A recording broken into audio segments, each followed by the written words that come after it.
So a lot of the talks seem like they're telling us that we need to have an attitude towards life, an attitude towards circumstance that is an attitude that isn't the attitude of doership, the attitude of attachment to outcome, because the attitude of doership and attachment to outcome inherently are uncomfortable. They are essentially taking control psychologically over something that's not in our control. And the entity that takes control over something that it isn't in control of has to be a fictitious one. It means that that is just a fiction. And because a fictitious entity is essentially a disconnect from what we really are, which we could say is the real essence. So a fictitious idea or fictitious entity, a fictitious attitude, which feels like it is the thing that is doing all of these things that are really just happening, that fictitious entity can't feel comfortable. It's only the real essence that feels comfortable. Its comfort in its own essence, its own nature, is to be comfortable, to be at peace, to be content with itself, to not be in opposition with itself, to not be in opposition with life as it unfolds, including the unfortunate circumstances.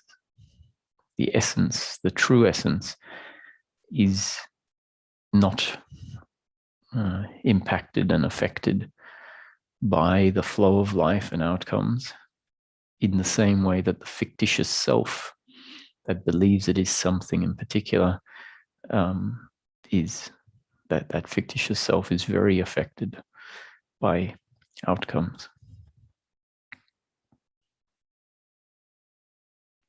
And so it could sound like the changes are mental, and it's about thinking about life differently, actively thinking about life differently when something happens. So we have some rationalizations, some justifications. And the truth of the matter is, when we sit and just allow things to be, we find that the feeling of comfortableness or uncomfortableness is what appears to be much more primal than because of thought. It's a feeling that seems untouched in a way by thought, meaning the feeling of uncomfortableness is not something that can be affected by thinking. At least in the moment, that's what we come to see, is that the feeling of uncomfortableness seems much deeper, much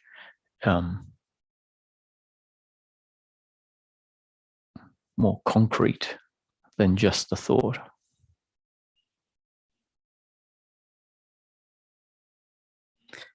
And so throwing concepts at suffering is really quite ineffective a lot of the time.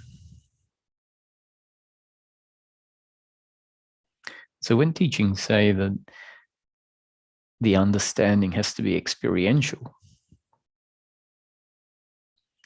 what they're pointing at is the fact that understanding in its deep, sunk-in, integrated form is not some information we have about life and it's not a certain attitude that presents as a positive, active attitude towards life. It's this, it needs to be experiential, is pointing at the fact that when life changes us sufficiently, the structure is different. There is a structural difference. And out of that structural difference comes a completely different experience.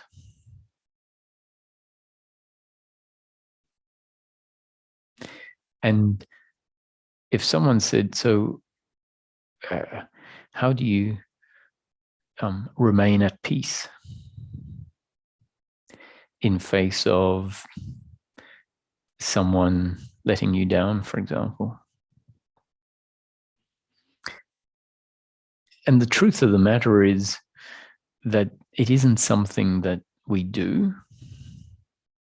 It isn't something we have to achieve, but rather it happens when the structure has changed sufficiently. And so if the question was asked, how do you stay at peace? What do you do to stay at peace? If we've looked closely at how it happens and what happens, we just realize that I don't have an answer for that. It just is like that.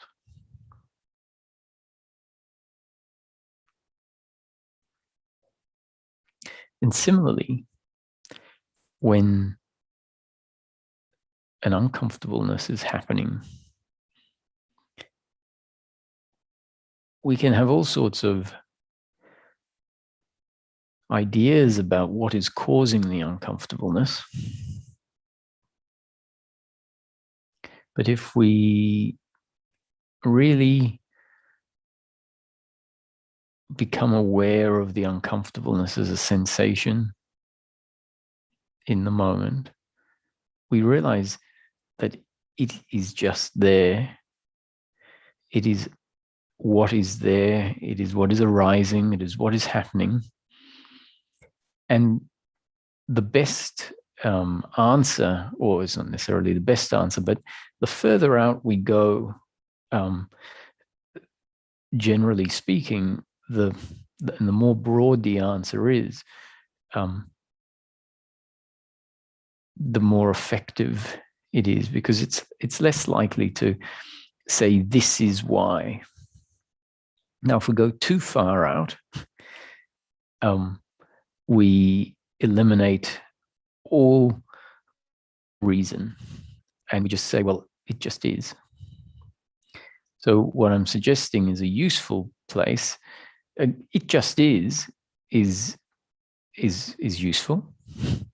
But saying, oh, I'm uncomfortable because so-and-so let me down, might be getting too specific, and there's going to be more chance that we're wrong.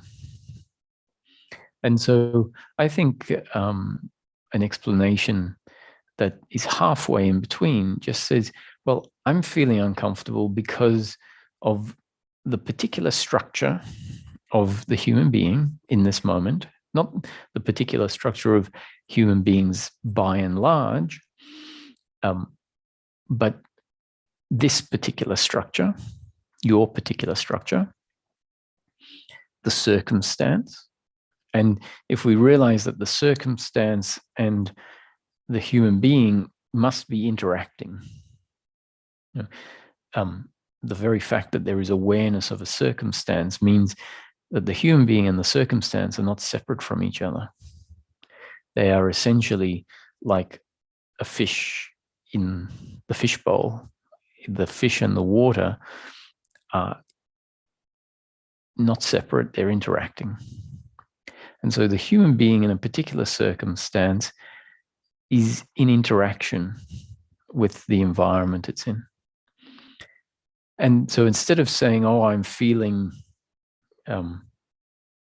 peace or suffering because of this or that, we can say it's just because of the structure of the human being and the circumstance that happens to be here right now.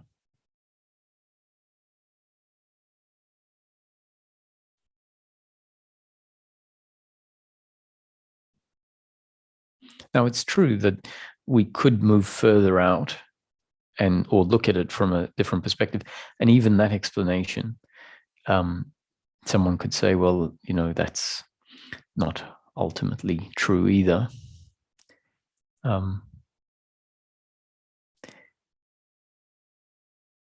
However, if we're looking to understand suffering, and if there is a movement, or there's going to be a movement towards the reduction or the change in that suffering, there are many different ways that we can look at things. And looking at it like this is, in my opinion, one of the valid ways. And it can be very different to another valid way.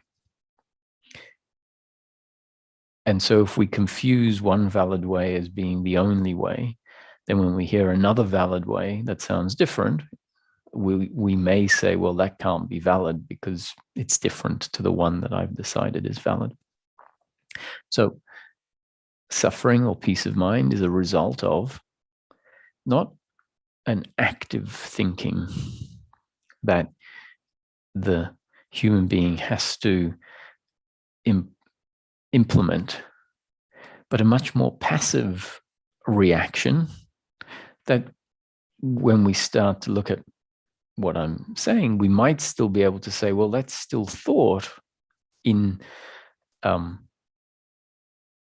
form, because there is thought or feeling, emotion.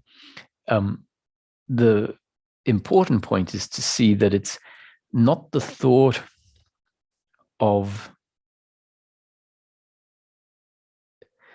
it's not an active thought that we are familiar with, the ones that say, for example, a thought might say, this is not so bad because who knows what will come tomorrow. If we are continually addressing thinking that is what will weaken the suffering, we're possibly missing the point that is pointed at, which is this has to be a change beyond the intellect. Now, that's not entirely true, because if we see that the response of uncomfortableness is an unconscious set of thinking that we have sort of no control over, it's not the thinking that we're consciously applying in the surface. It seems to come and be dragged up from deep inside. Often that's sort of said not to be the intellect. And that's why the teachings will say, this understanding has nothing to do with the intellect. And the misunderstanding isn't to do with the intellect, because the intellect often is, in that case, being referred to as the thinking that the doer is doing to try and fix something.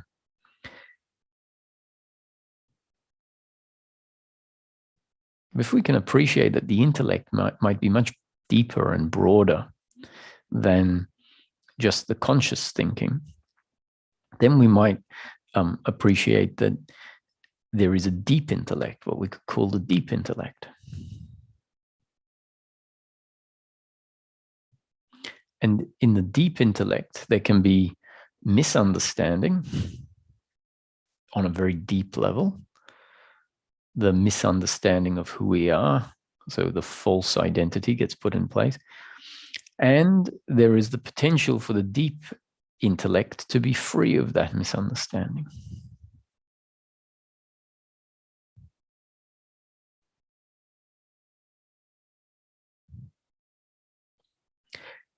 And one of the ways for us to access the deep intellect, and it's not really us accessing it, but one of the ways for things in the deep intellect to get changed is through the intellect that we are more familiar with. So if I were to say, what is 2 + 2? Or ask someone how subtraction works or multiplication works, or how to make an egg, then we use the intellect, and we can be aware of that intellect functioning. It's sort of a conscious thinking. And if we start thinking about certain principles of life and observing those principles, as our conscious understanding of something changes, it links into the unconscious or the deep intellect. And change starts happening in the deep intellect.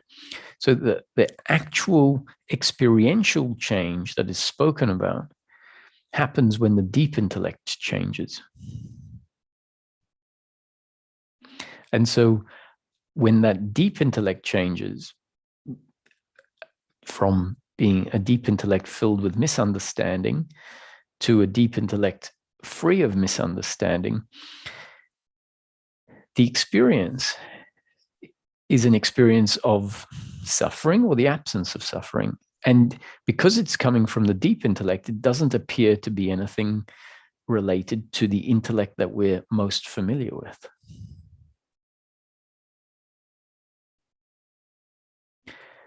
Someone will say, the peace of mind has nothing to do with my intellect, meaning that they find themselves at peace if the changes has happened. And when they look at it, they say, but I'm not rationalizing life as I'm not the doer, the other isn't the doer, my happiness isn't to be found in circumstance. It's just something much deeper that pervades as an unbroken peace of mind.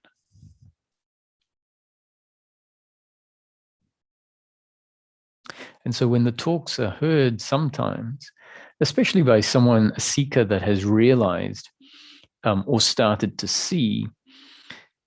experience that the peace of mind is not because they're throwing a whole lot of concepts at the circumstance. If someone has started to feel that, it means that the conscious thinking about things has penetrated down to a depth. Now, that happens without us understanding what has happened. So we can be a seeker for a long time. We can have various insights along the way, and those insights, which also don't feel like they have anything to do with the conscious intellect, when they happen, they just seem to be much more full than a thought, which can often be quite dry and two-dimensional. An insight seems to have in it so much more depth. And it feels like when an insight happens, someone says, well, I just seem to know the topic completely beyond thought, like directly understand it. And so if we talk about insight being intellectual, there's often a lot of kickback towards that, because it doesn't feel intellectual, because we're so used to relating to the intellect as being our conscious thinking. But what if an insight is a result of a whole lot of conscious thinking that in it included sufficient correct, or it was pointing in the right direction, and the problem was unpicked in a good way, let's say, in an efficient way. And because the conscious thinking was focusing on the right points, was seeing what was pointed at, was clicking and then moving from one part of the problem, finding a solution, which then leads on to a further exploration on the conscious intellect side of things. And as that's happening, it may be feeding down into what I'm referring to as the deep intellect. And as enough of the misunderstanding in the deep intellect dissolves, maybe we get something from the deep intellect that doesn't feel at all like it's from the intellect, as in doesn't feel like it's of the conscious intellect. And because it doesn't feel like that, will then say, oh, that insight had nothing to do with the intellect.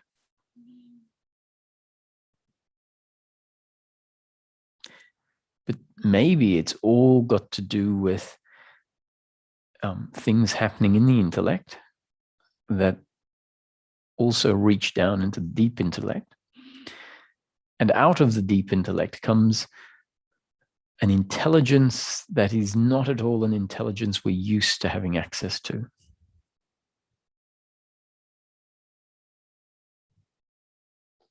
So some of you might have come across quotes from Einstein and Nikola Tesla that demonstrate their appreciation of the wonder of the universe.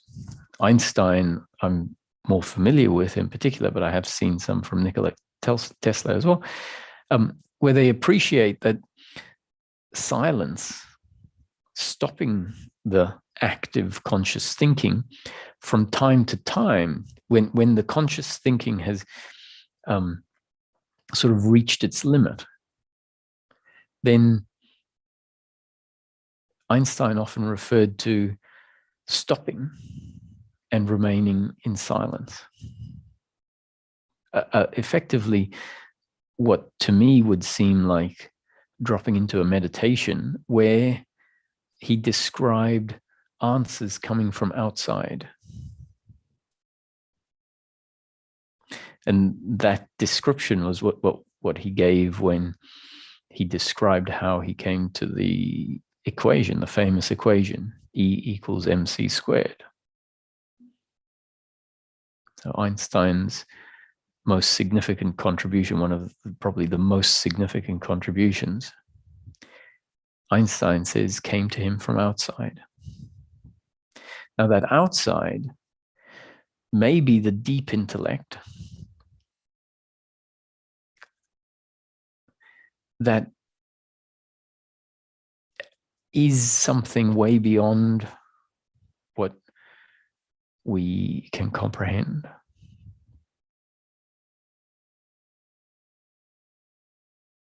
So when we're told that we only use 5% of our intellect, that's what it might be pointing at, that there is the conscious intellect, and then there is a wealth of intelligence that can come through from what seems to be outside. And maybe it is outside. I'm not saying that the deep intellect is necessarily limited to the body and doesn't come from anywhere else other than the body, because it's very clear that the body is not separate from everything else in life, other than on a sensory level, because the eyes are limited in terms of its perception. It can see boundaries that maybe, probably aren't, well, definitely don't exist on more subtle levels of manifestation. So if our eyes were able to just see energy or just see molecules and atoms, then it would just be a sea, a pool, a sea of interconnected oneness.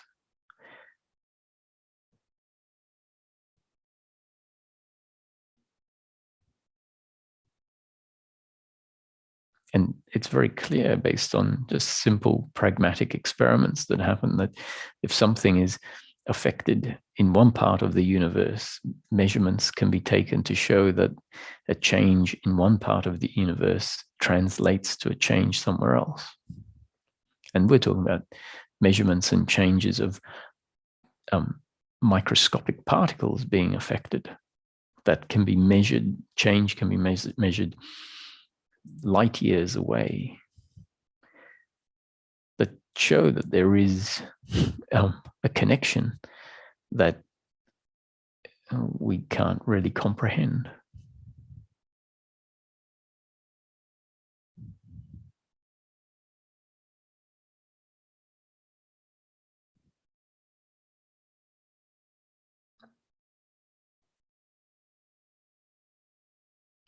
So going back to this feeling The feeling of suffering comes from the deep intellect, but the deep intellect that is filled with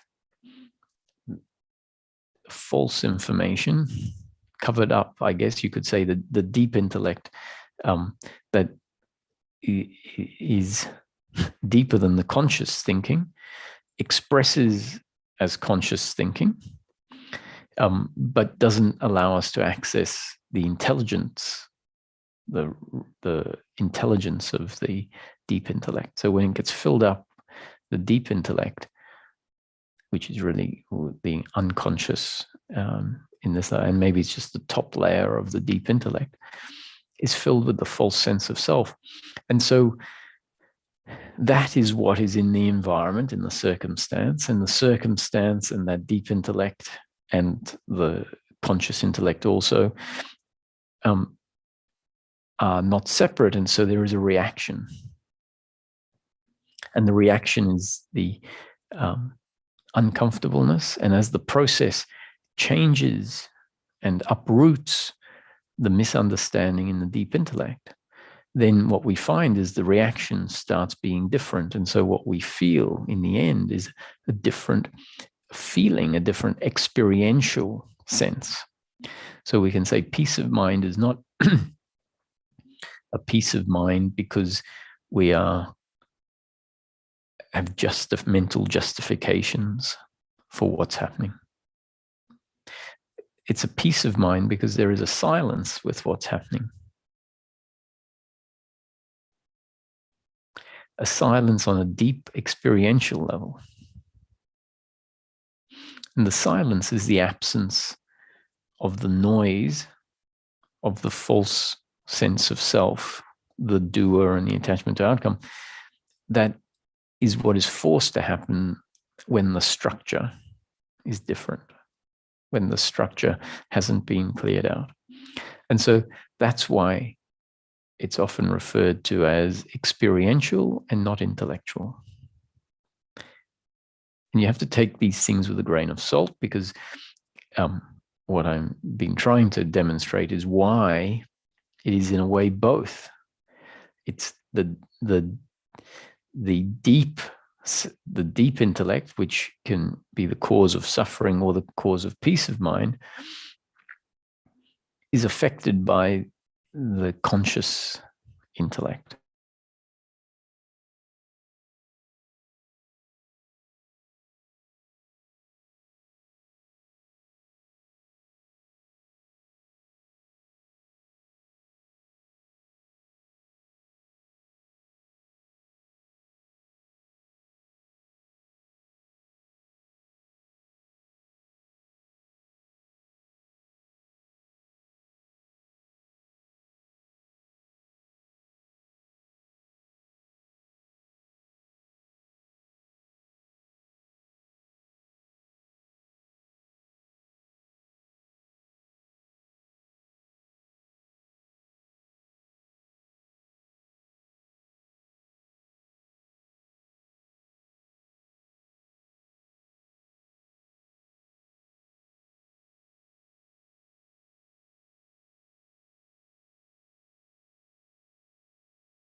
So when we're told that freedom lies,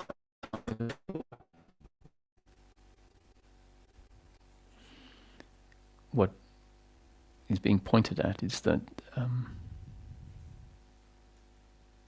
ultimately freedom is not because of thinking. However, in order for the thinking is the suffering, and that might be the deep intellect thinking, which really feels like a visceral, I am not okay. In order for that to be uprooted, thinking needs to happen. So the deep intellect misunderstanding being uprooted is thinking. And when enough thinking has happened, and the thinking includes thinking that says stop, stop thinking, at some point that becomes part of the thinking's realization. It says, if I keep thinking, even contemplating, there's a point where at some point the contemplating has weakened the deep intellect enough, the deeply ingrained misunderstanding enough that we can just find a stopping happens.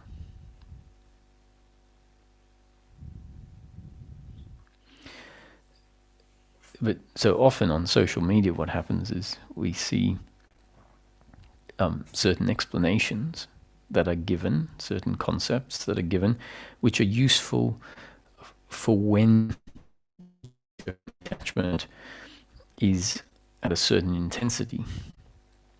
And some other seeker that has had a process, maybe 20 years of all sorts of seeking, uncomfortableness, going down sort of paths that end up being dead ends and coming back out of them and going a bit further down the track and then taking a turn off and getting stuck there and coming back. So they've had their journey, and now let's say stopping is happening. And so it's like they're not necessarily seeing freedom in any seeking journey and any contemplating, because now their journey is that it's just abide in I am, let's say, or be outside of any concept. And so the path at some point will make it apparent that, those concepts are not useful. Now that doesn't mean they were never useful. It means they have done their job, weakened the identity sufficiently that now that person, that seeker, finds themselves not so interested in concepts because they are able to just rest in a silence, in a stop, and they see it has nothing to do. Well, it's not that it has nothing to do ever. It's not apparent to them that the intellect is of any use, and if they don't appreciate what came before, if they don't appreciate that all the thinking that was going on as part of the seeking is part of what delivered the capacity for them to just stop. And so then when they read certain things or hear certain things, they'll say, this is all nonsense. You just stop.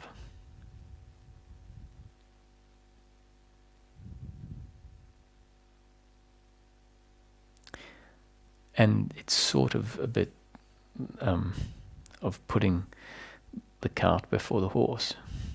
And then it's all very well and good once the system has changed enough for stopping to be something that happens.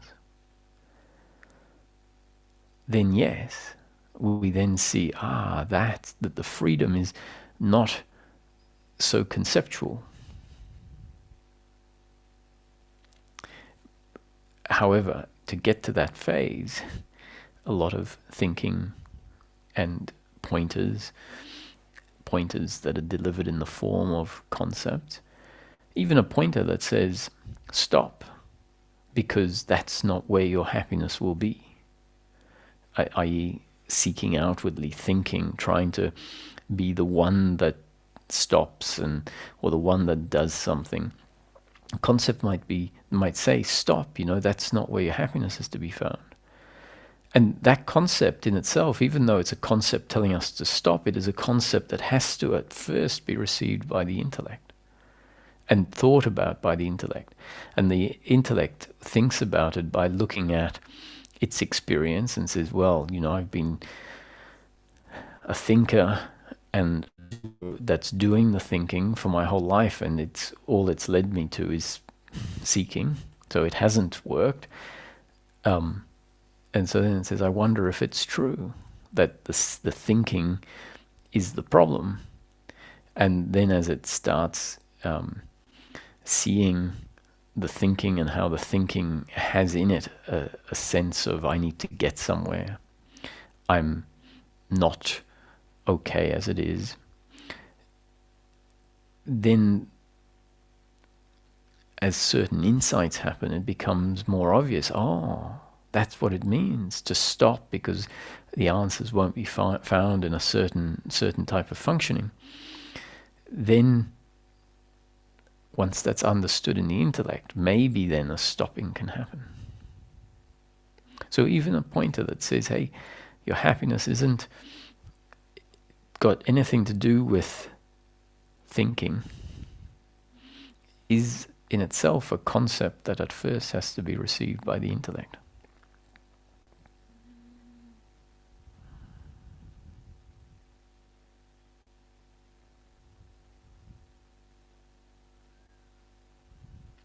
So in a way, not appreciating this might be like the grade 4 student looking at the grade 1 students, just adding 1 plus 1 or playing with apples.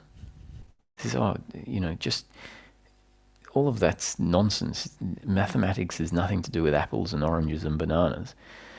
It's about adding number 2 plus number 2 and you get 4, or even the grade. And actually real mathematics is 4 squared,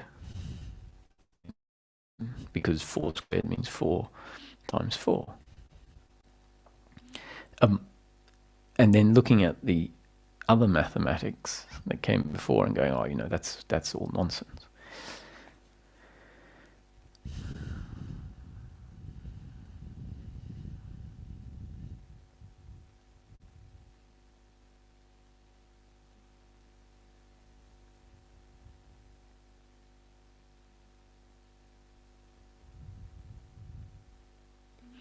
So this stopping requires us to, in a way, first find a part of ourself that is not intellectual.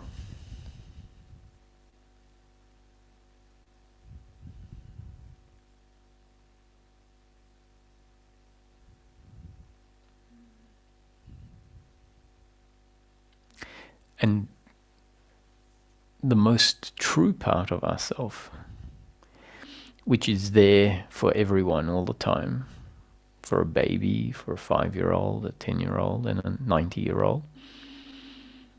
There is an essence, what we could call self. It's the feeling of being alive, not some feeling of, I'm so vibrant and alive, as in I could do cartwheels because I'm so excited or so energetic.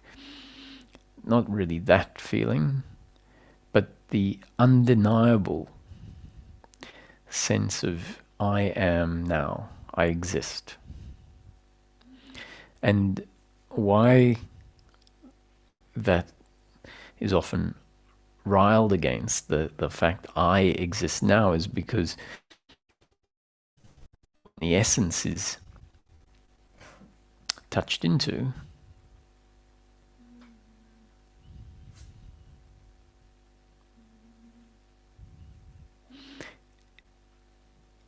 it is a sense of existence, but not at all personal, in that it doesn't have any characteristics of an individual.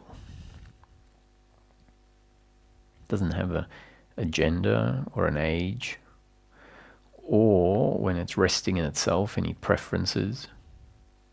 It doesn't think. It doesn't have a body, or it in itself is not physical or form. And so the I in I am, so the undeniable sense that I exist, because the majority of humans have a sense of themselves being the body. So then when we say the undeniable sense of I am or I exist, there tends to be, especially from someone who might have has bumped into the formless self, they'll say, no, that's not, there's no I exist. That essence, that the self is actually the death of the I. What they mean really is it's the death of the me thinking and identification with the body that has ceased for an has landed on the pure sense of existence and impersonal awareness. And so it appears that the I is not at all relevant to that self. In fact, it becomes apparent that there is no me in the I, or in the self.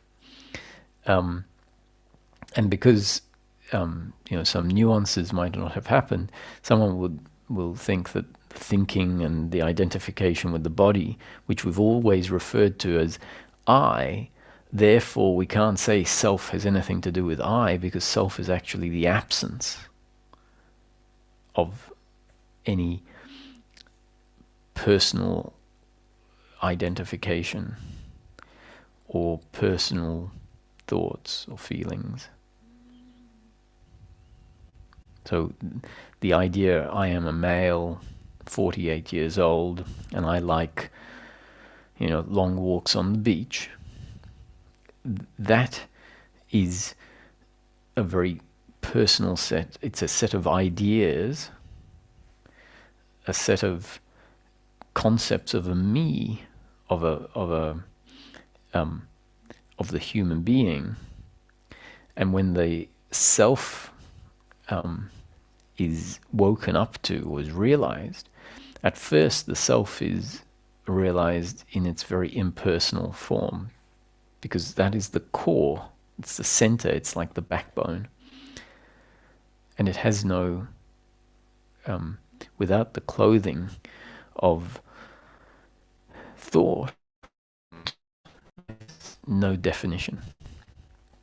And without any definition, it still is.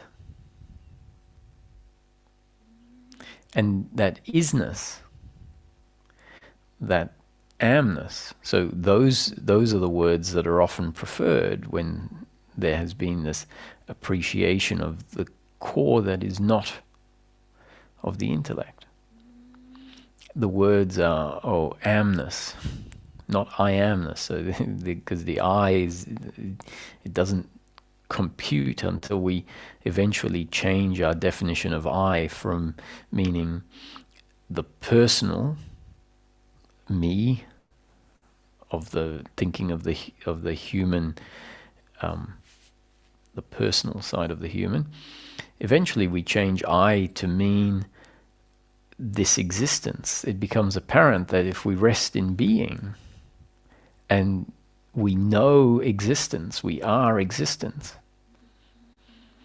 at some point we might say, I don't really know anything for sure, but the feeling is I am. We don't, at some point, we don't say the feeling is existence. I mean, we can, but if we're not too allergic to the word, to accepting, oh, the feeling is I exist. I don't know what I am, but I exist. I am. Not, it isn't, I'm putting words onto it. All of this can be known in the being. The beingness is undeniably existence of whatever I am.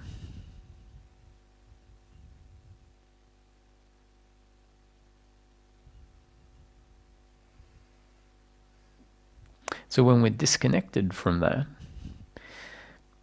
meaning we disconnected from it means it's there, but there's no appreciation of it.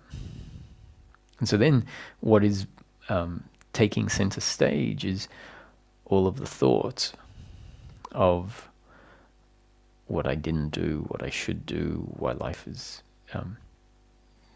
what's going to happen tomorrow, how lucky I am, how unlucky I am, talking to friends, thinking about whatever you're looking at. And so all of that thought includes at center stage a mental idea of who is going to live tomorrow, who is going to have to do this, who needs what we are hoping for in the future. So how life is spent, the operation of the body-mind organism is very often the functioning of this conceptual me that comes into existence in all the thinking.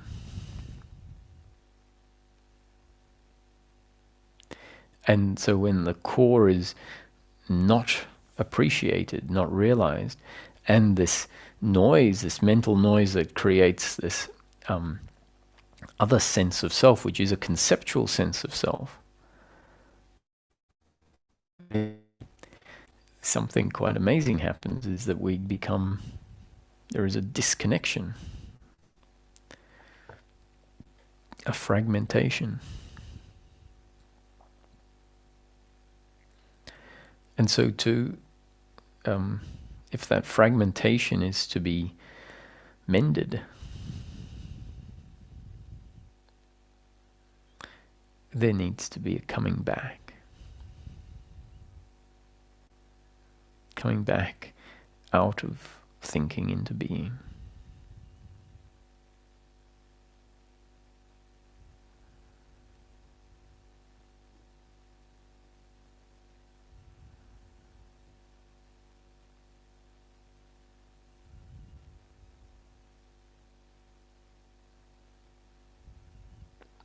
Now there's space for some thinking in between the periods of being.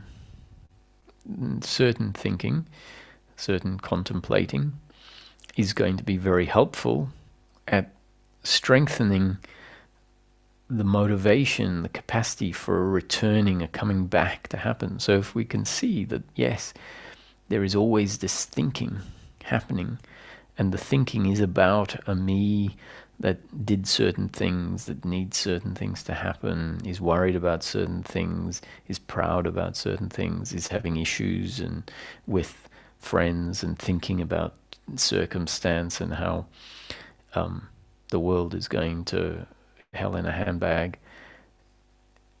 If we see that while it's happening and we think along the lines of, that's what the teachings are saying is the false sense of self. And that the teachings are saying, come out of that, which means slowly a drifting, analogy of the fan, unplugging the fan from the electricity. So essentially the fan is not being fed anymore. And for a while the fan continues to spin, and it isn't about it continually being unplugged. What happens is in the seeking is it gets unplugged and it slows down, and then it might even come to a stop. Then it gets plugged back in again, and so it starts up again. And so we just need to keep remembering, oh, it's plugged back in again. Let's see if unplugging can happen.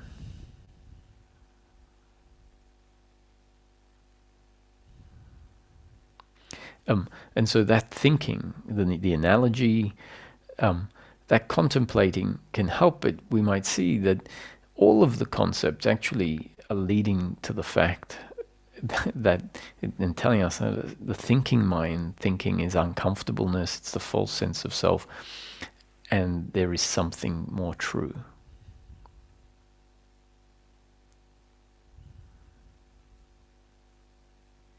And at first we aren't connected to the self, and so it doesn't seem like there is anything outside of thinking. If we keep hearing,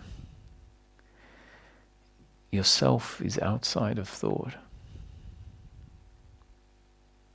Abide in I am. Or, to make it simpler, abide in amness.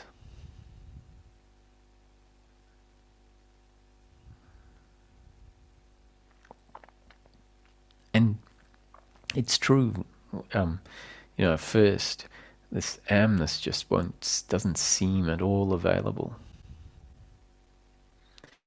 We hear something that short-circuits thinking. Someone says, what you are is outside of the idea that you are the body, and outside of the idea that you are not the body.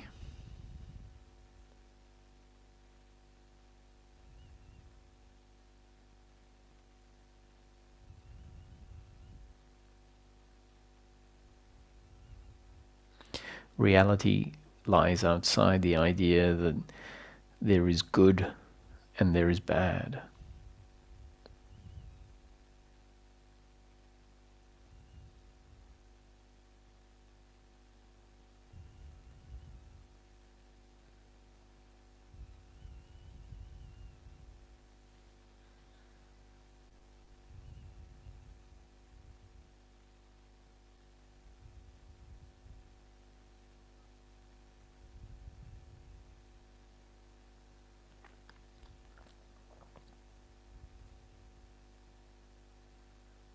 Reality lies outside of the idea that causality is real, or the idea that causality is unreal.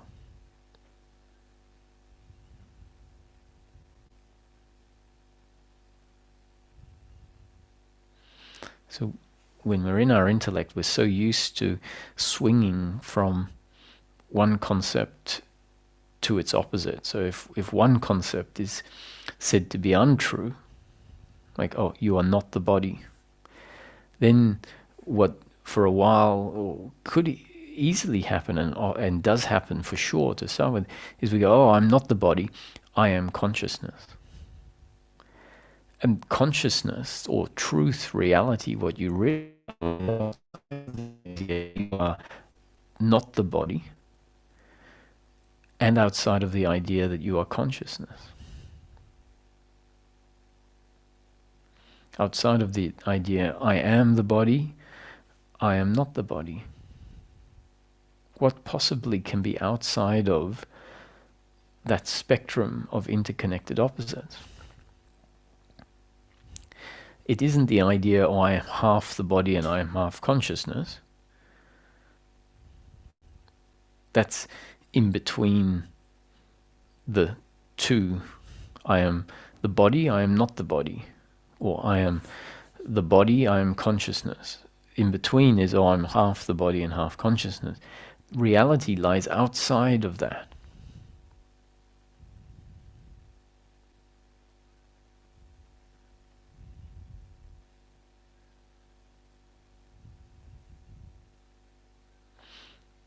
And so the purpose of saying that is it can, in an instant, get us to realize that there is, it's not a realize, it's an insight that happens when the platform we normally revert to, which is the opposite of what we're told we're not this. So then we think, oh, I must be this. And then that platform also gets taken away. We might find ourselves propelled into being.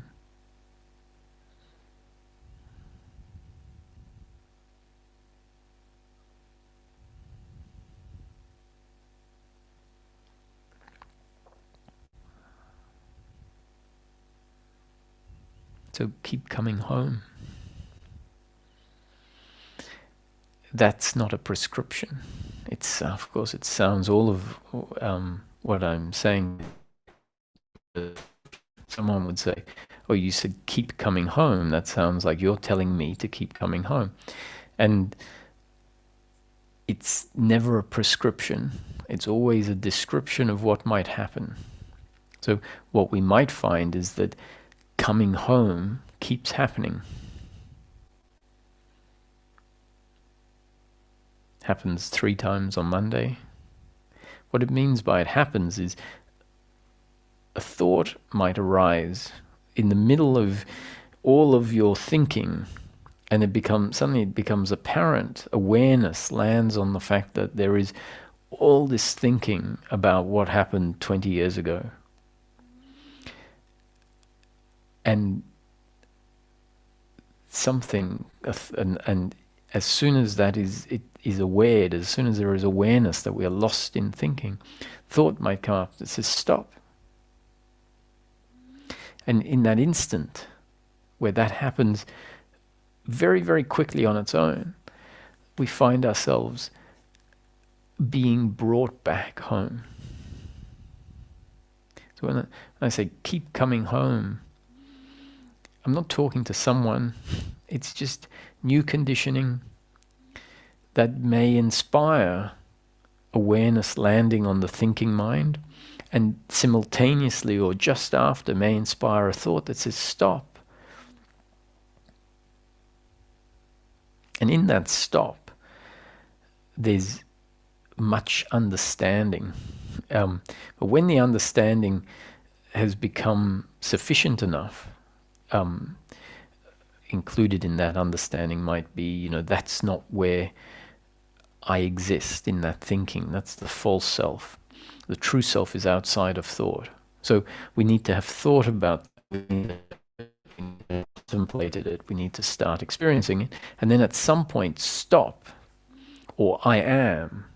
It can be just a short thought, includes all of that understanding in it, such that it doesn't have to create a whole lot of lengthy thought. It's like a little shortcut, almost like shorthand, where it's a little thought, I am, that includes in it all of the understanding of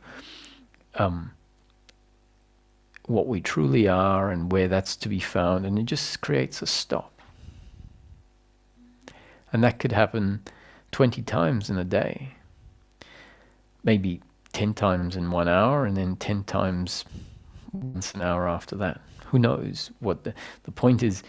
That is the keep coming home. And it's not something you do, it's something that's happening.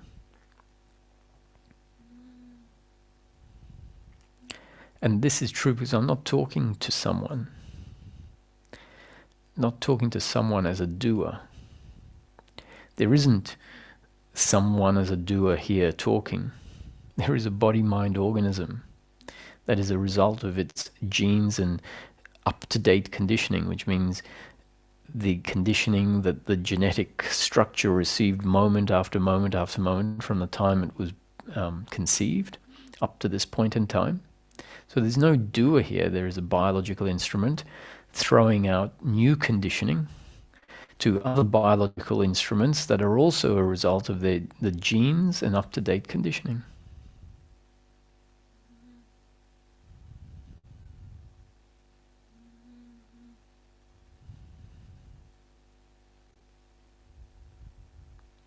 And that's why the thought stop might arise in some of you,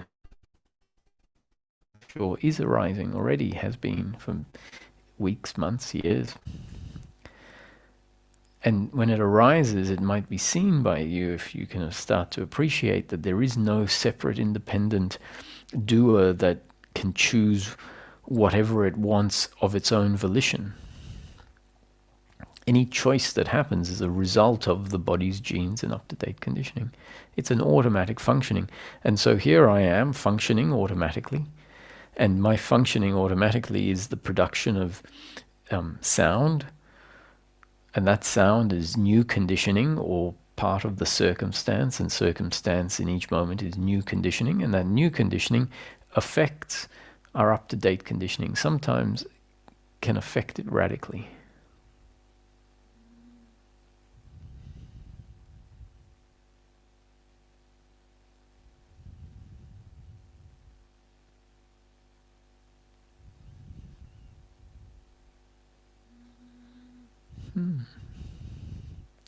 So I open up for some questions. Just a reminder for anyone who's interested, the next intensive starts in about 36 hours time, a bit less than that. Monday morning for me, Sunday evening for you guys in Canada and the States. And then there's a second session Monday afternoon for me, which is morning time for people in Europe. So information's on the website. The topic is the end of shoulds and shouldn'ts, which is talking about how, as we start to see that everything is a happening, and that life, the whole of the universe, but in particular the whole of life on earth, is unfolding forces way beyond our control. What we could say is God's will. And we start to maybe appreciate, if that's the case, who am I to say how life should be?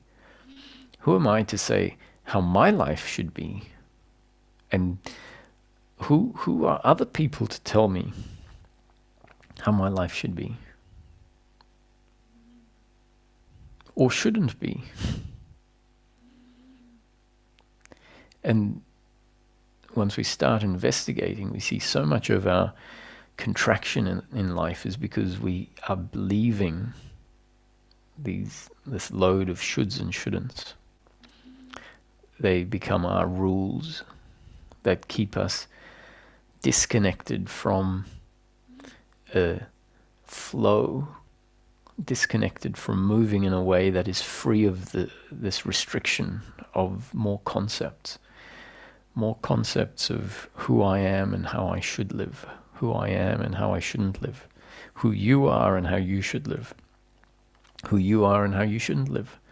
And so all of these shoulds and shouldn'ts are part and parcel of the psychological me.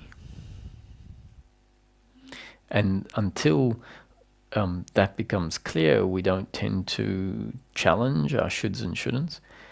And so without us knowing it, the psychological me, the false sense of self, remains in place, and not only remains in place, but is reinforced each time we say, oh, I shouldn't have done that.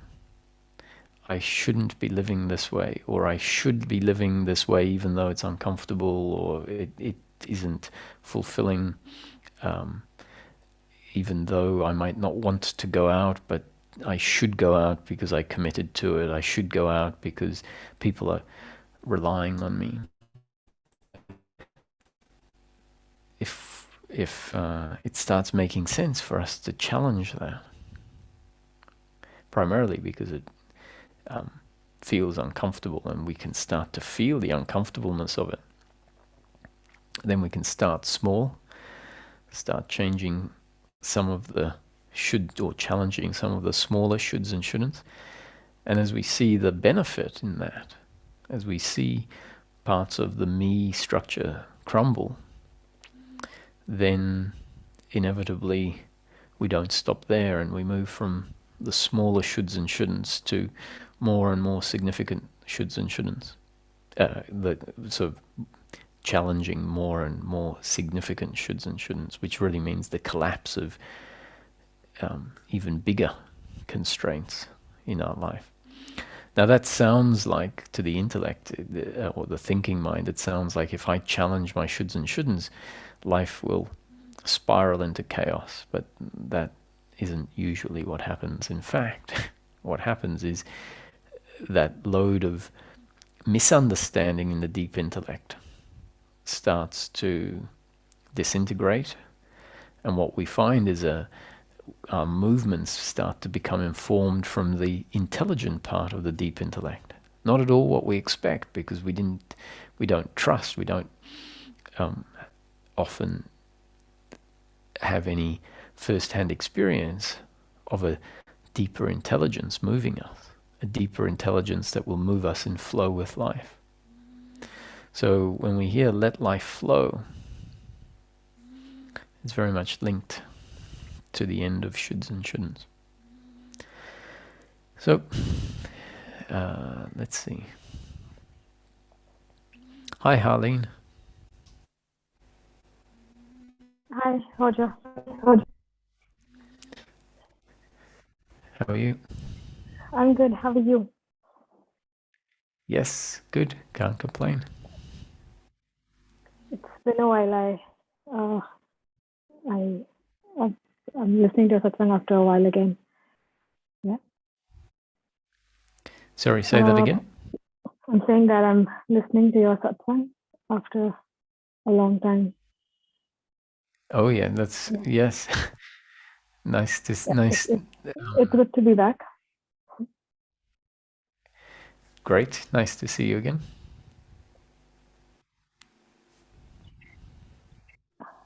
So my question was that in a few of your satsangs, you have mentioned that when one allows the feeling of discomfort to intensify, and it sort of really intensifies, and it's like, at the peak,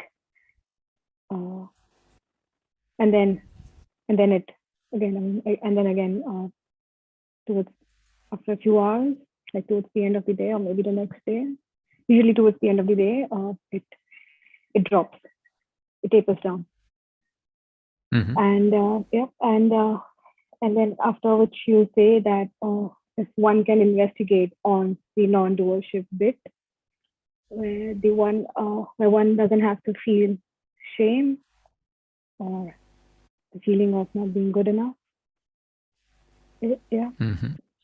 Just that investigation bit doesn't sort of happen for me. It does or it doesn't happen? It doesn't. Doesn't. Do you feel the suffering or the uncomfortableness dissipate as time goes on? Yeah.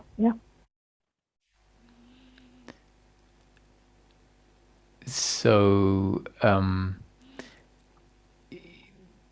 the problem is that the investigation doesn't happen, though, is what you see is the problem.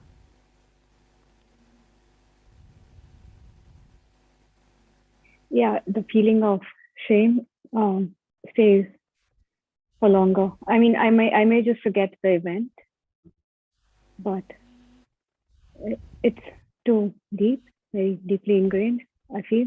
Mm-hmm. Mm-hmm. Yeah, and that's... Go on. Yeah, just at like one episode where the feeling had intensified to a great extent. But then again, those intensifications keep happening, but not so much. And then towards the end of the day, it tapers down. Yeah. But then again, I'm just repeating, this feeling is too deeply ingrained of that shame. Yeah, so that's the explanation. Is it isn't that I'm saying, if you sit with it, at the end of the day, it will get better or it will get less, because I don't know what is going to happen for anyone. So what you're saying is, if you do sit with it, from your experience, it does get less, not during the day, it tends to persist. And then after a significant amount of time, or several hours or longer, then it starts to. So that is how it is functioning in your system. And if it takes a long time to dissipate or doesn't dissipate, then, as you said, the answer for that, or the explanation as to why that happens, is because it's the structure of the shameful structure, meaning the doership that includes in it a sense that I'm not worthy, or I'm not doing life well. I can't, succeed in what I need to succeed in, or maybe it's not even that conscious, it's just a much deeper sense of unworthiness. It's there because that's the structure that's in place. And if the structure was different, then the feeling would be different. And so, ironically, what that structure has at its core is doership. That's why it feels unworthy, because it's saying everything that goes wrong is because I did it wrong. If, whatever it is, one's own sense of self, one's own sense of personal appearance, or what people think about you, if it feels like I'm just not good enough, it's like I'm not good enough because I haven't made myself good enough, or I'm because if that doership wasn't there, shame is very personal, right? Shame takes things very personally and says, I am responsible. That's what shame is. So at the core of shame, there is this belief of personal doership. It wants to try and fix the feeling of shame. Because that's what it tries to do. And then when the shame doesn't go away, because the identity is strong and in fact is sometimes reinforcing itself because it's trying to fix the shame, then if it stays, it starts to say, you see, I'm not even good enough to get rid of this shame. So it's a bit of a catch-22. And so if it becomes apparent at some point by a combination of the investigation that, maybe the shame isn't something you do, you don't create it, you're not even responsible for the structure, for whatever the structure is, it's been put in place by life. And so the shame, or the absence of shame, is impersonal, i.e. what I mean by it feels very personal, but when we really look at the root of it, we see that it isn't being produced by a doer. So that's what I mean by impersonal. It's just there. And as that becomes more and more understood, then maybe there is more capacity to just not try to fix the shame. It's like, okay, here it is. The problem, why that doesn't tend, why it, because the shame at its core is so uncomfortable, just allowing it to be there sometimes can't happen because it is too uncomfortable. And allowing of the shame because it's too uncomfortable, meaning it's too uncomfortable to sit with, then there isn't just allowing the shame to be. There is going to be some sort of resistance, some wishing it wasn't there, all of that. And that's because the shame is got a certain intensity, which is because the structure is a certain way. So even the resisting the shame is not your doing, it is a consequence of the intensity of the shame, and even the resistance is another byproduct of the doership. So all of this isn't going to give you any great answers other than the fact that hopefully you can get a sense that whatever arises is just a happening. And when we say just a happening, that doesn't change the fact that the happening of shame is very uncomfortable.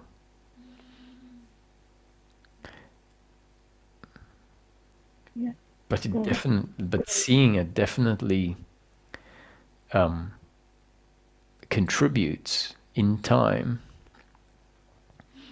to the diminishing of the shame, because at the core of shame is doership. So your investigation can be a simple one, just simply seeing that this uncomfortable feeling appears at the beginning of the day. If it was up to you, you wouldn't have it there. You try to do everything you can to get rid of it, and inevitably it goes when it goes. So you have, in a nutshell, that it comes in like a cloud, like a storm, and it stays for as long as the storm stays, and then it leaves. And seeing it in that perspective is definitely going to strengthen the seeing of the non-doership of it.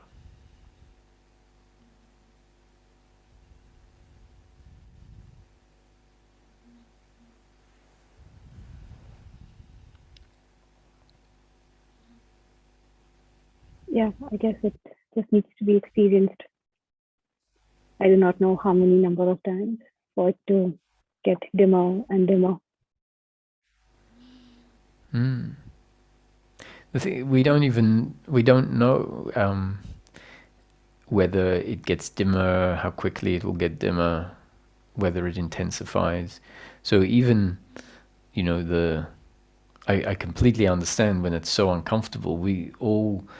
All we want is for it to get less uncomfortable. At some point we have to say, I don't know what it's going to do. And that's really surrendering. We surrender when we realize we're not in control of that feeling. And so then we say, I don't know what its history or what its future is going to be.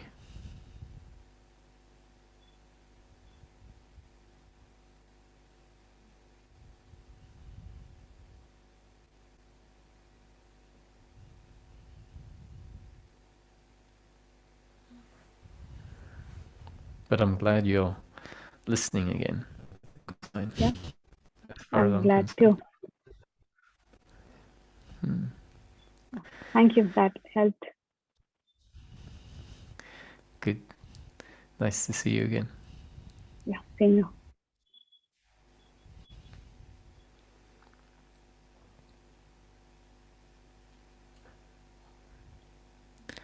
Hi, Holger. Hi, Roger.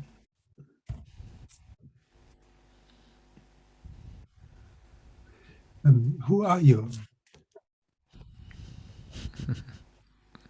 Instead of how are you? Just a joke. At the beginning of the satsang, I got a chat message from Mamatha, and I just want to read it to you. I have a question to ask Roger. It is about a family member, but in a small apartment. And if I ask question, it will be overheard. Can you ask the question for me? It is very generic. Okay. Do you mind? Okay, so I was asking, what is your question? This is very ingenious.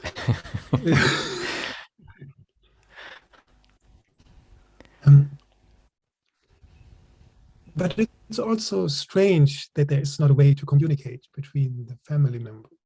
But anyway, this is my, what description is helpful when there is suffering, when a loved one is suffering due to depression and other conditions beyond their control, and of course, our control too. Hope the question is clear and really appreciate it. Hope you are okay. Ask it. If not, fine too. I will take it without resistance. Mm-hmm.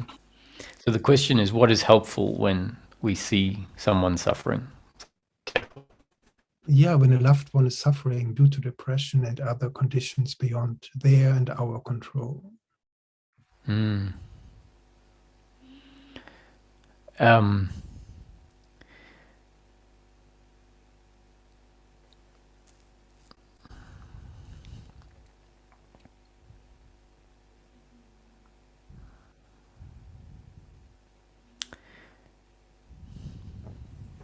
So there isn't one answer, because sometimes you can give some advice that relates to the suffering, for example, that might create a shift in them. Then it can also be that giving that advice is completely inappropriate because it's not at all received. And in fact, giving advice from one's own understanding, which may not be where the other person is, may even be insensitive, and add to their suffering. Because we might say something, have a look at the suffering and see that it is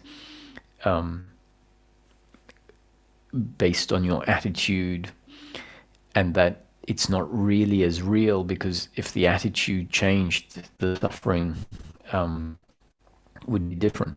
And so in the case of depression, that attitude that we're talking about is so deep that it isn't something that someone can just change or even see as being attitudinal. And even when we see it's attitudinal, what we're really seeing is the attitude is inflicted on us, and if it changes, the change is inflicted on us.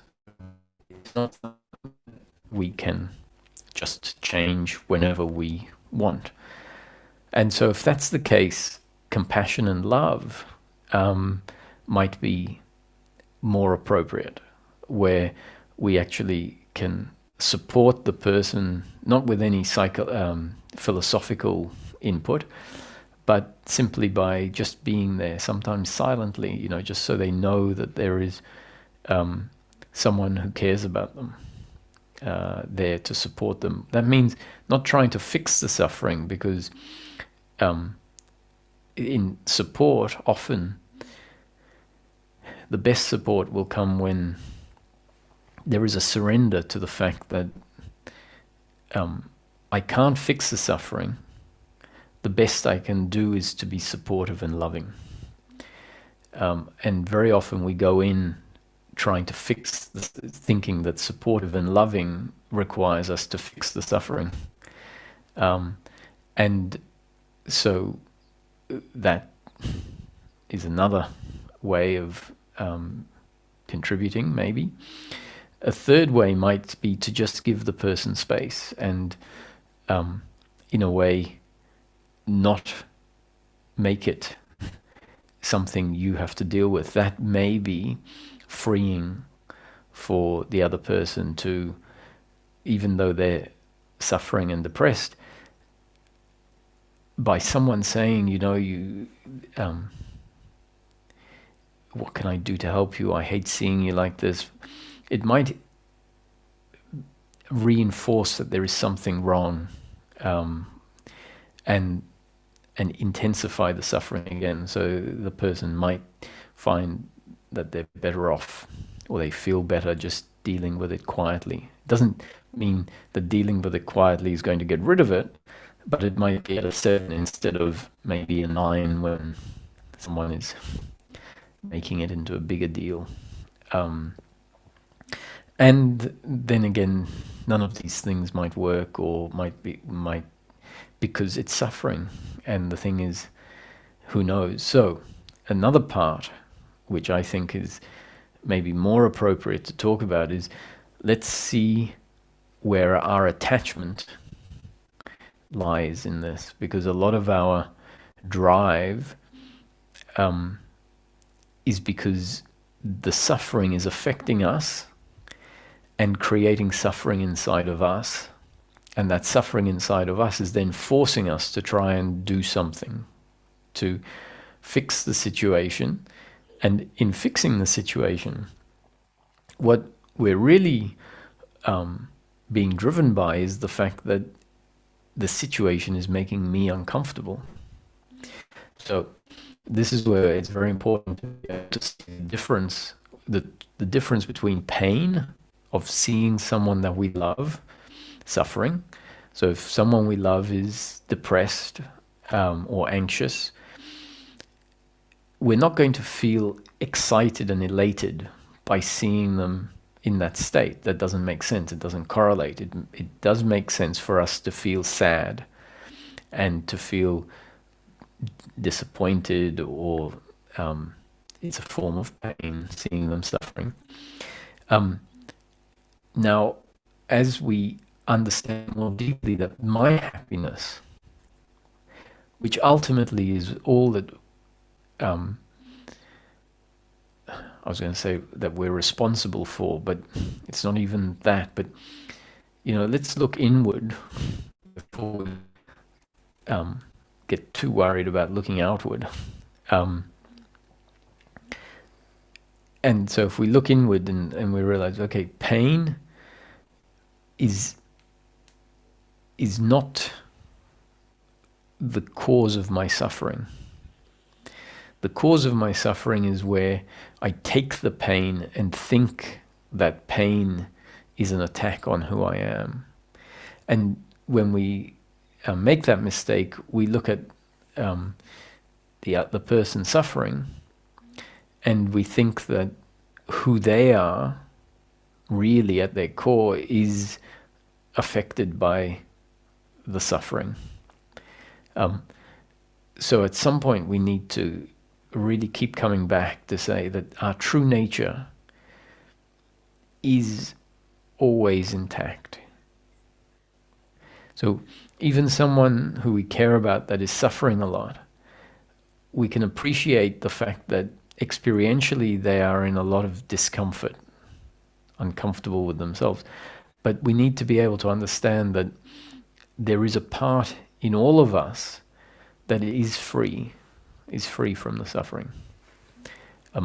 And that maybe will allow us to recenter and not get too involved. What I mean by too involved is to the point where seeing the other person suffering changes from pain into our suffering, meaning our own uncomfortableness, beyond the pain of seeing someone we love sad and depressed. And it's when the pain is seen for pain, and yet we feel grounded in ourselves, that this then be moved in a way that does what feels right in the moment, knowing that the outcome is not in our control. Wonderful. Thank you. So for this you, ingenious Holger, answer. And I look forward to your intensive. Yes, nice to see you enrolled, and I'll see you soon. Thank you. Bye-bye. See you.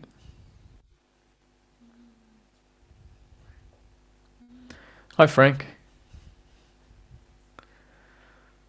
Hello, Roger. Oops. Hello, Roger.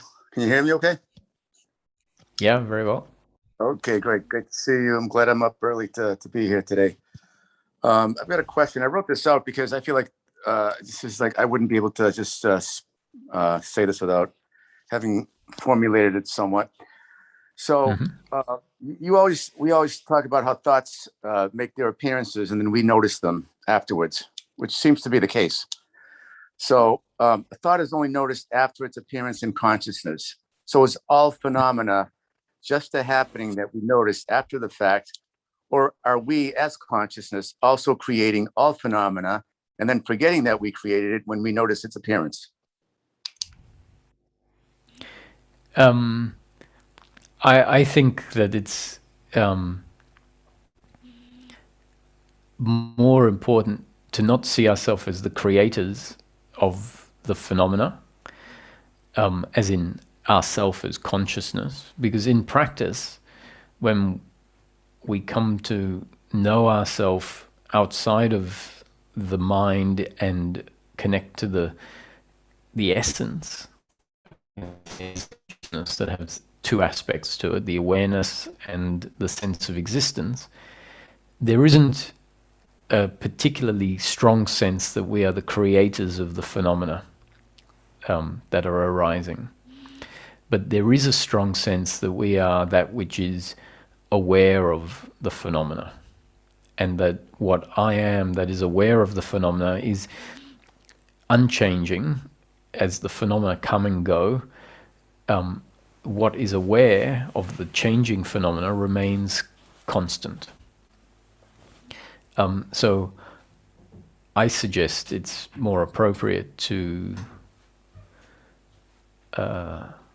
look at the phenomena, like the thoughts, and say that, not to say it, and just as we see them arising, obviously not seeing with the eyes, but a silent just awareness of thought and its unfolding, then there's the silent awareness essentially becomes unidentified with the thought, where it knows itself to be not phenomena and knows the thought to be phenomena. And that means then there is what we can call the identification with form, or the identification with phenomena gets weakened, and there's a freedom in that. Okay, good.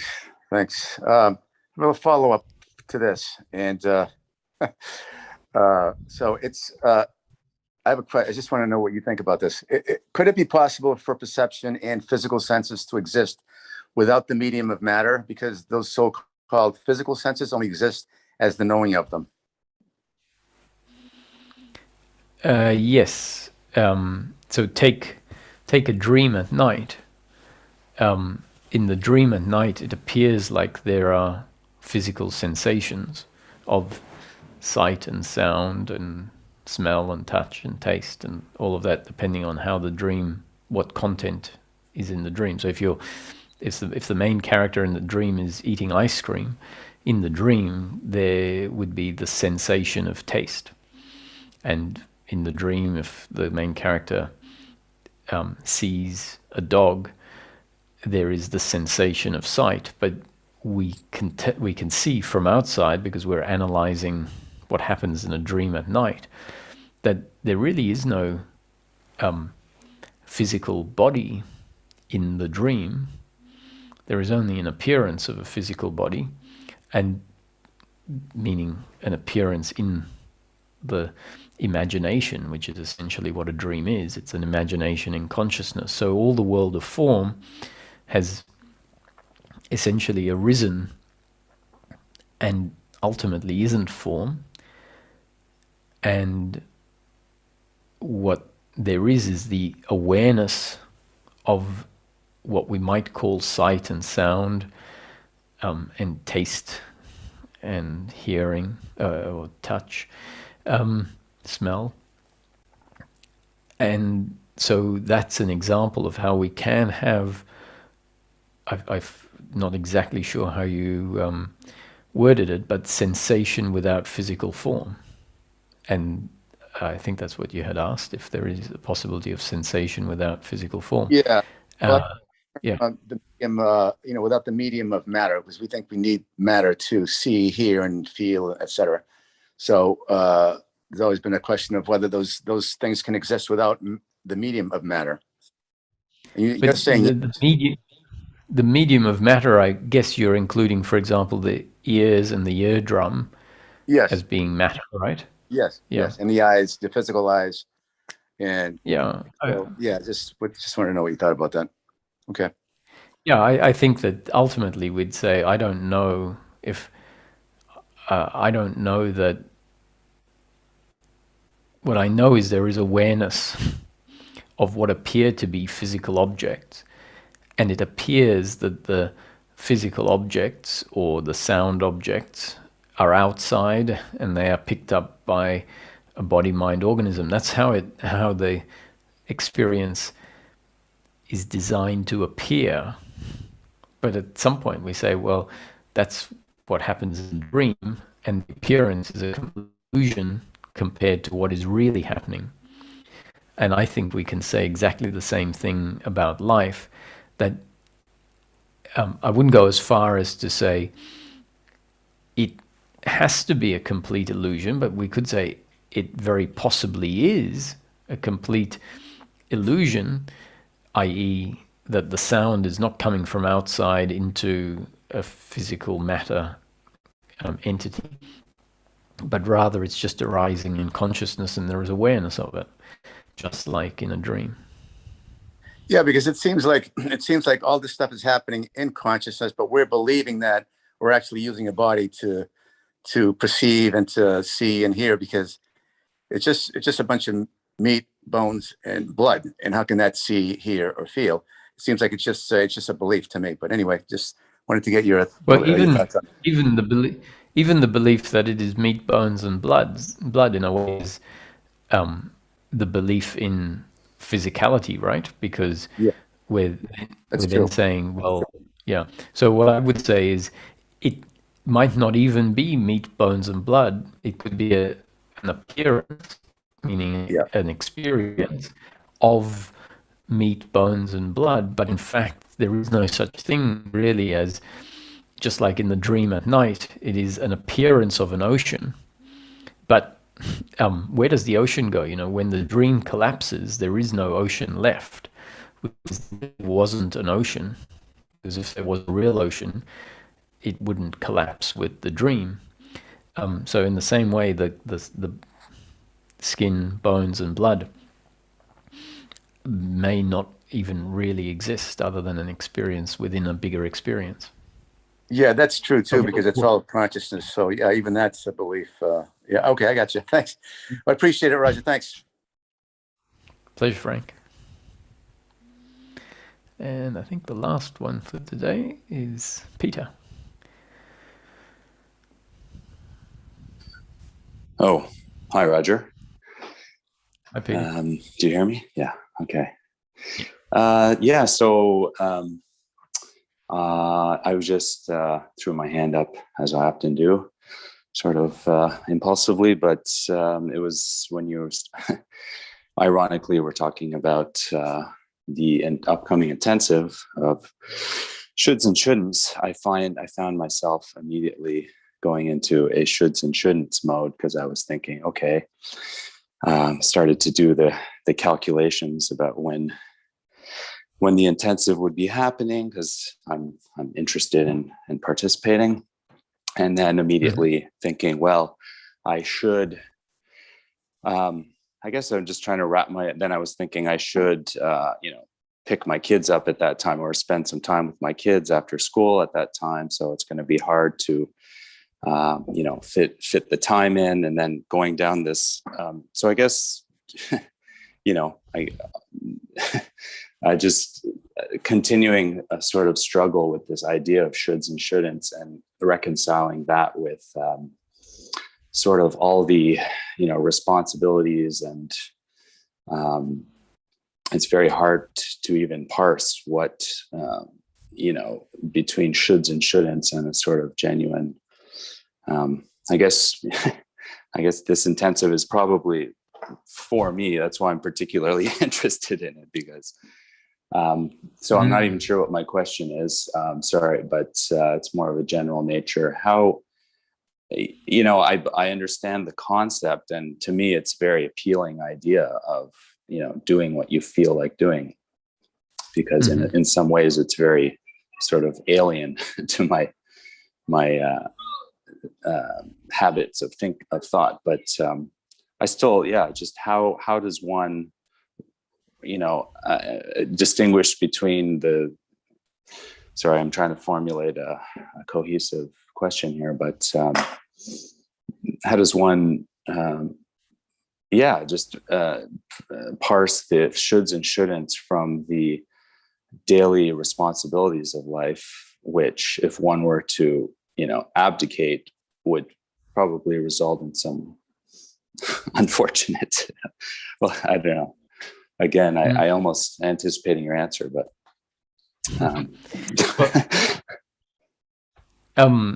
in a way, there's a lot of it that's trial and error, but the trial and error has to be based on certain principles. About doing something different to what our previous boundaries have allowed. So seeing where a boundary is, and then seeing that there is a potential to move beyond that boundary, moving beyond the boundary, and then refining based on what happens, having moved past the boundary, meaning we may well move too far in the opposite direction sometimes, which is good in a way, because it breaks one should.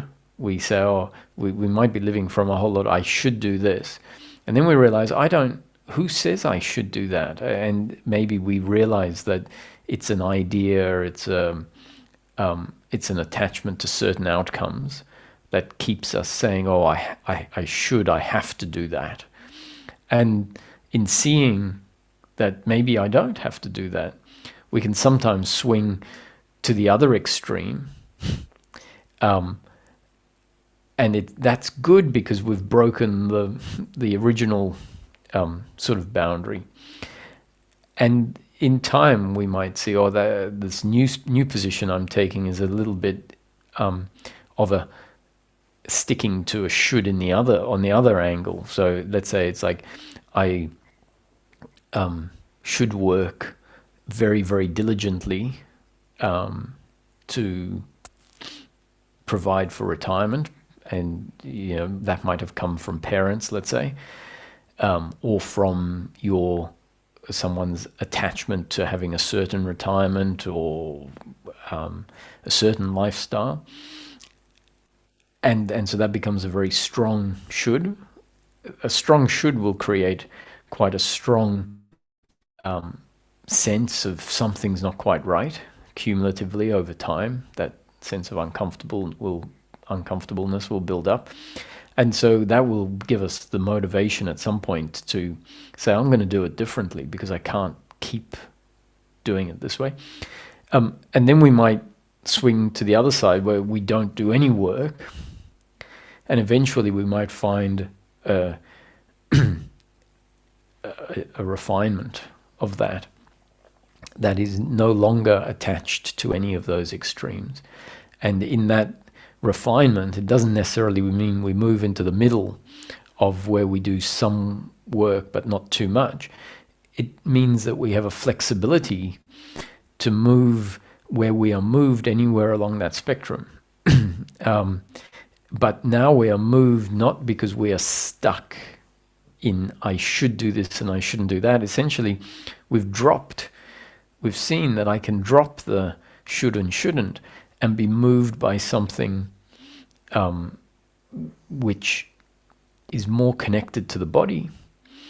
And when it refines itself, we find that it's not an irresponsible feeling. So when we say, in each moment, do what you feel like doing, someone says, if I do that, I'm going to go and party for 5 years.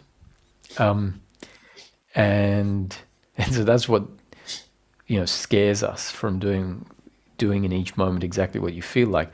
I found that what it means is that washing the dishes happens just as regularly as it always would, but maybe not between 6 and 6:30 in the evening, which is where it always happened when, I have to do the dishes, or 8 and 8:30 in the evening before I go to sleep. Maybe I have to do the dishes. Who says I have to do the dishes before I go to sleep? And some nights you might go to sleep without doing the dishes, and then find yourself waking up in the morning and feeling like doing the dishes in the morning. And you say, what's the big deal about that? There wasn't a big deal in leaving them overnight. And now I got to do what I felt like by not doing them overnight. And yet I find that I feel like doing them in the morning. So our mind says, well, what would happen is I won't feel like doing them at night. I won't feel like doing them in the morning. I won't feel like doing it the next day. And after a week, the kitchens, I've got no more plates, and that might happen, but only for a limited time. While, because in letting go of a previous, as I said, we might swing a little bit too far to the other side, which is needed. It's good. It's how the process works. And then at some point we say, I don't want to live in this chaos. And it doesn't become a new should, like I should be doing the dishes. It's as we start to see the consequence of not doing the dishes, we find, I feel like doing the dishes because I don't want it to be like this, as in it's not pleasant for me. And so then we say, I want to do the dishes because it's not pleasant for me, rather than I should do the dishes at this time every day so that it doesn't become unpleasant. What the first way, which is how we tend to be conditioned, doesn't allow us any freedom, and it doesn't allow us to do something because we want to. We're always doing it because we believe that's how it should be done. So you swing over to the other side, and then you realize, I don't like having the house like this, and so then you say, I want, and it becomes something completely different. And all of life can change radically, because when we are living through shoulds and shouldn'ts, it means we're never connected to what we feel like. And so once we find this other way, then we say, this has everything I do has to change, which is why it can be so radical. Yeah, thank you. Yeah, I think I'm starting to assimilate those ideas, but I like the idea of refinement is helpful. Thank you, Roger. Yeah, you're welcome. I can scare everyone by saying, even the option of adopting the kids out is there. Like, this isn't to say that this is what. Yeah. It's not. It's Roger not to say told me to adopt the kids out. Okay, thanks. Yeah. But we have to acknowledge that it's an option, right? Because one of the things, and our thinking says, no, it's not an option. It is an option. Adoption agencies exist. It's an option. So it's just about seeing it's an option, and then something will rule it off as being an option we're going to take. But there's a great freedom in saying, actually, it's an option. Right. And so I said I used an extreme example, right? It would freak people out probably. But there's so many things that, saying no to someone when they ask you, it's an option to say no. And some of us are not at all practiced at seeing it as an option. And so because we don't see it as an option, we say yes. When we don't want to, we want to because it's too scary to say no. So on some level, we want to say yes because it's too scary to say no. Once we start exploring this area, we start realizing that things are options, not that we'll necessarily take them up, but to see that it's an option opens everything up. And to see what the consequence of not doing things as we always have, and we realize, oh, the consequence is not as great as I thought. So we're putting the kids in adoption aside now, because that was just an extreme example. But often we think, oh, if I say no, my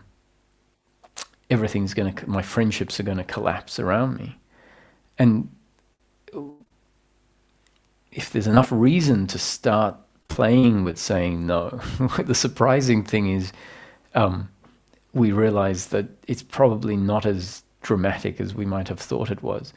And on top of that, it creates a whole different way of flowing through life that feels so much more comfortable. Yeah, that's, not to prolong the question too long, because I know it's getting early, but one of the things I struggle with is saying yes to something in advance, because anyway, I know you've talked about this, so I guess I should just sign up for it. But saying yes to something and then feeling it a yes at the time, and then when the time actually comes, I don't know, 2 weeks later or whatever, and you don't feel like doing it anymore. It's very hard for me to back out of a commitment So that's where we have to learn.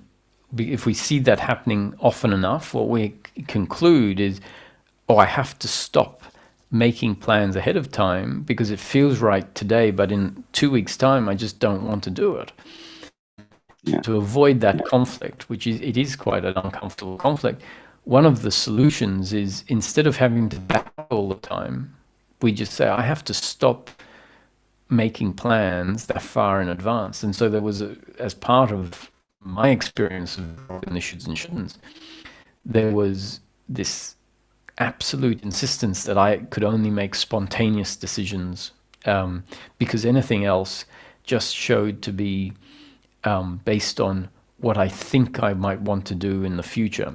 And the good news is that once, let's say, 6 months of that happened, something new started coming in, that I started feeling like, yes, I can make decisions in advance. And then those decisions must have been coming from somewhere new after having done an extended period of not making any plans. Then I started feeling like I'll make plans if there's a yes for them. And each time the time came to do what I planned, it felt fine. There was never a conflict with it. And this was good, because there are obviously challenges with making spontaneous decisions. It meant, when I wanted to go away, I would wait till 2 or 3 days before and buy a ticket and then go away. And that doesn't often work with other people who require, things to be planned out a bit more, etc. So that's another example of how the refining of the process works. And it's quite an amazing thing. Just so you know, for anyone who doesn't, even if you don't sign up for the intensive, there's the potential to order a set of the recordings. So the details are also on the website. Yeah, I saw that. That could be very helpful, actually, in my current situation. So that's good to know. Yeah. Thank you. You're welcome.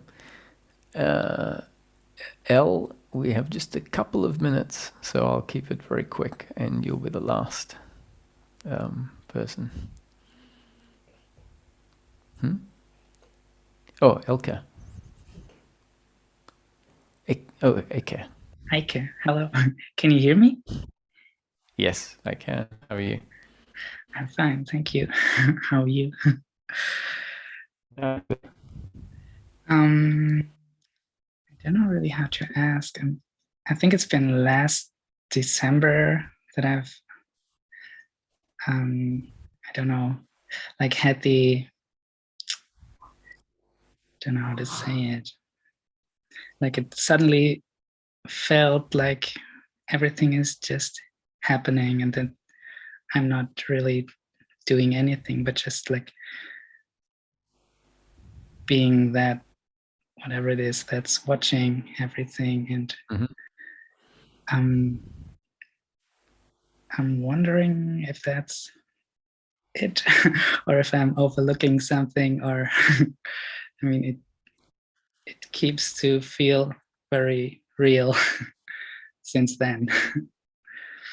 It feels very real since then. Yeah, like whenever I question it, or like ask myself if I'm just making that up, it's always like no, the answer is always like, no, it's everything seems to be just happening. And yeah.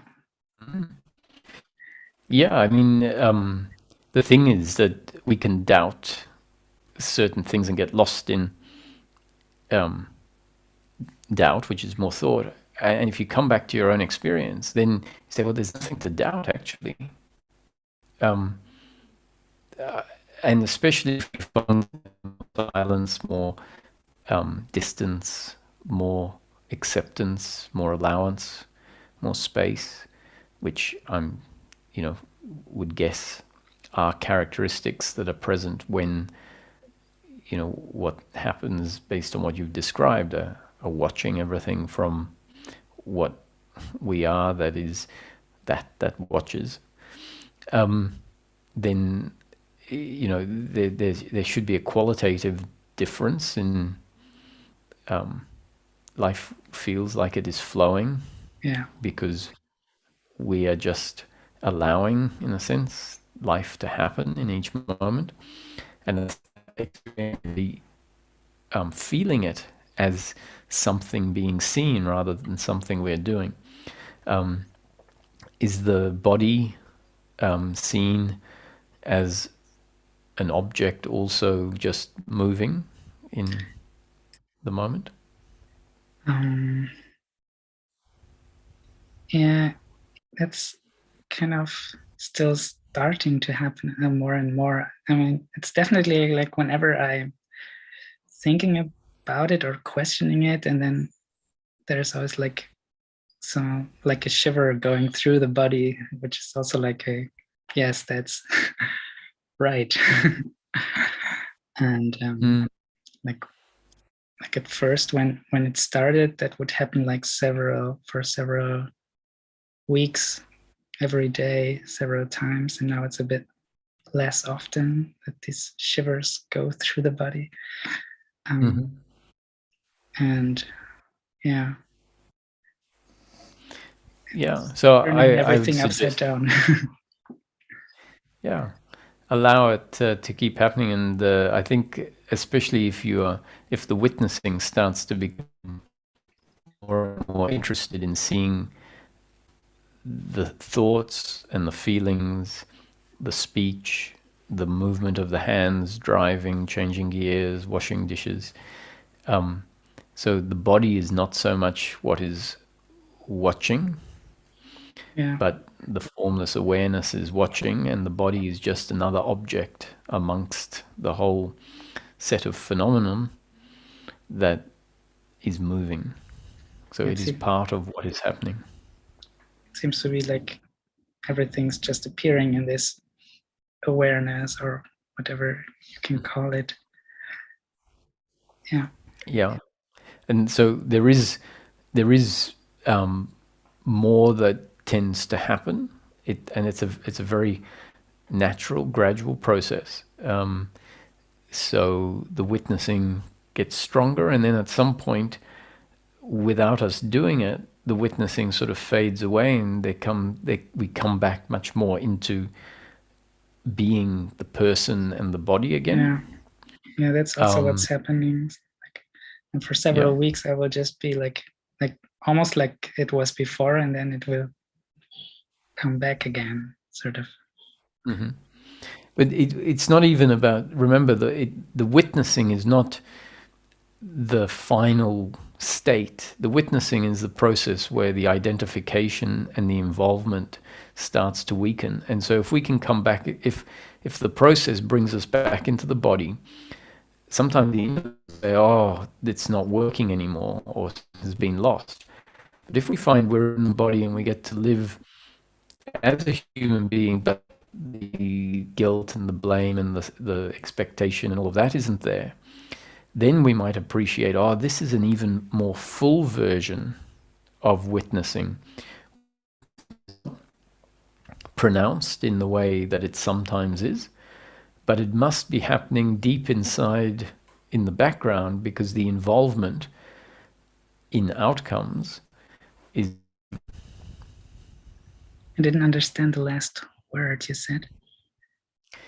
So we come back into the body. The feeling is, oh, I am the body again.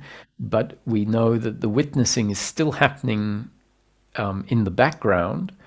Yeah. Not because it feels like it's happening, but because we see there is no suffering arising. Yeah. And is there anything you'd suggest, like at this stage? Or, I mean, it feels like there's nothing that can be done really, because That's right. whenever I think about it, it's again this, everything is just happening the way it's happening, and that's just the way it is. But I don't know if that's... Yeah, that's you know, when that's how it appears, it's sort of like the downhill ski. When we're the doing and seeking, it's a bit of a struggle getting up to the top of the mountain, and then when suddenly everything is seen as just happening, then the seeking continues in its way till everything gets cleared out. But now it's not a desperate seeking. It's just the seeking is effortless. Or you'd say, well, it'll just happen as it will happen. So I'll wake up tomorrow, the day will pass, some contemplating might happen, some events might happen that will contribute to a deepening of the understanding, and then sleep, next day I'll wake up again, and say, who knows what will happen in 2 weeks' time. Yeah, that's how it's feeling. Yeah. Okay. Very good. Well, thank you for dropping in. Yeah, it's nice to finish on this note.